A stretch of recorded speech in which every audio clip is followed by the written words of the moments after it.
काल ना डोकं इतकं बधीर झालं होतं की असं वाटत होतं सगळं सोडून कुठेतरी लांब निघून जावं. मग एका गार्डनमधल्या कोपऱ्यात मी शांत बसलो होतो. शेजारी एक बाबा आले आणि त्यांनी खिशातून एक नाणं काढलं. नाणं हवेत उडवलं आणि ते नाणं खाली पडलं. मी त्या खाली पडलेल्या नाण्याकडे बघितलं आणि मग त्यांच्याकडे बघून सहज त्यांना म्हणालो की काय मग बाबा, नशीब आजमावताय की काय?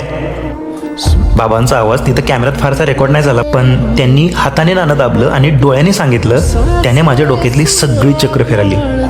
बाबा फक्त एवढेच बोलले, लेकरा हे नाणं ना दोन्ही बाजूंनी सारखंच नाहीये. जग पण असंच आहे, समोरून एक आणि पाठीमागून एक. तू ज्या लोकांच्या चांगुलपणावर विश्वास ठेवून स्वतःला संपवतोयस ना, ते लोक तुला फक्त गरजेपुरतं वापरून नशेतल्या सिगारेट सारखं पायाखाली चिरडून जातील.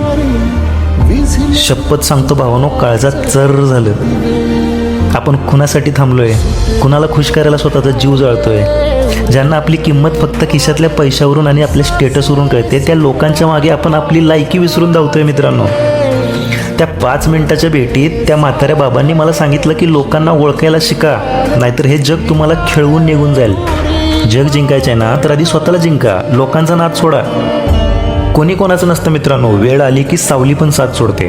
त्यामुळे स्वतःचे पाय घट्ट रोवून उभे राहा, कारण पडल्यावर उचलणारा समाज नाही, तर हसणारा समाज जास्त आहे बाहेर. काय मग, पटतंय ना?